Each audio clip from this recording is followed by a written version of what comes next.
सर्दी के दिन थे और शाम के करीब 7 बजे थे, लेकिन अंधेरा छा चुका था। मेरी माँ ने मुझे कहा, सुमन, जा दाल ले आ राजू की दुकान से। उसे कहना पैसे पिताजी दे देंगे। मैं उदास मन से ही करियाने की दुकान पर गई, क्योंकि दुकानदार एक नंबर का हरामी था। इससे पहले भी उसने 1-2 लड़कियों को छेड़ा था और पैसे देकर केस दबाए थे। वो लड़की को पूरा ऊपर से नीचे देखता था और उसकी नज़र प्यास से भरी होती थी। उसका पिलाई का कीड़ा बहुत बलवान था और उसे हमेशा पिलाई की इच्छा लगी रहती थी। मैंने जैसे ही दुकान पर पहुंचकर दाल मांगी, वो मुझे अपनी वही कुत्ते वाली नज़र से देखने लगा। तब दुकान पर एक और महिला भी खड़ी थी। राजू ने उसको सामान दिया और वह चली गई। राजू मेरी तरफ देखकर बोला, दाल पीछे गोदाम में है, एक काम करता हूँ, दुकान बंद करके तुझे वहीं से दाल निकाल कर देता हूँ। मुझे थोड़ी हिचकिचाहट तो तभी हुई क्योंकि मुझे पता था कि राजू एक नंबर का हरामखोर है और वो एक भी मौका हाथ से जाने नहीं देता। मैं डरते डरते उसके गोदाम में गई। उसका गोदाम दुकान के पीछे वाले हिस्से में था।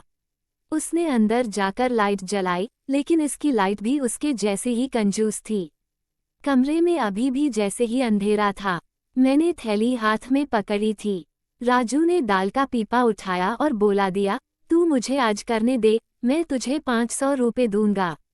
मैं डर कर पीछे हटने ही वाली थी कि उसने मेरा हाथ पकड़ लिया और बोला, घबरा मत, 500 रुपये भी दूंगा और तुझे हर महीने खर्चा पानी देता रहूंगा। देख ले, एक बार ले ले, नहीं तो फिर पछताएगी।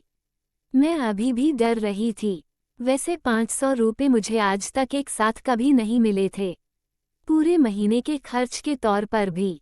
मेरे मन में सवाल आया, राजू 500 दे रहा है और वो भी एक बार के, लून या ना लून। मैं इसी कश्मकश में थी और राजू ने 500 का नोट निकाला और मेरे सामने रख दिए।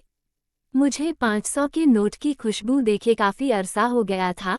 मैंने नोट हाथ में लिए और कहा, जल्दी करना, मेरी माँ राह देख रही है घर पे।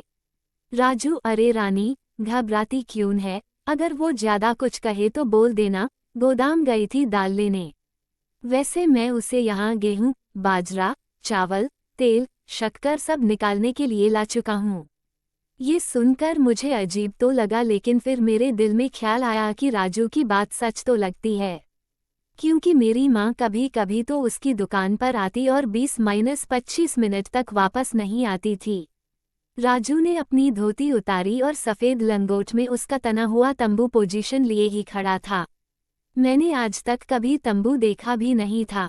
उसने जैसे ही लंगोट हटाई, मेरे दिल में एक सनसनी उठी। उसका तंबू बालों से घिरा हुआ था। उसने को हाथ में लिया और हिलाने लगा। उसने मुझे वहीं एक बोरी पर बिठाया और बोला, ये ले चख इस कुतुब मीनार को। मैंने अपनी छोटी सी चिड़िया को बाहर निकाला और उसने मुझे पकड़कर अपने खंबे पर बिठा लिया। मेरी चिड़िया फट गई और मेरी चीख निकल गई। मैंने अपने आप को छुटाने की कोशिश की, लेकिन राजू ने मुझे ऐसा नहीं करने दिया और 15 मिनट जमकर मेरी बांसुरी बजाई। मैं रोती रही, लेकिन उस पर कोई असर नहीं हुआ।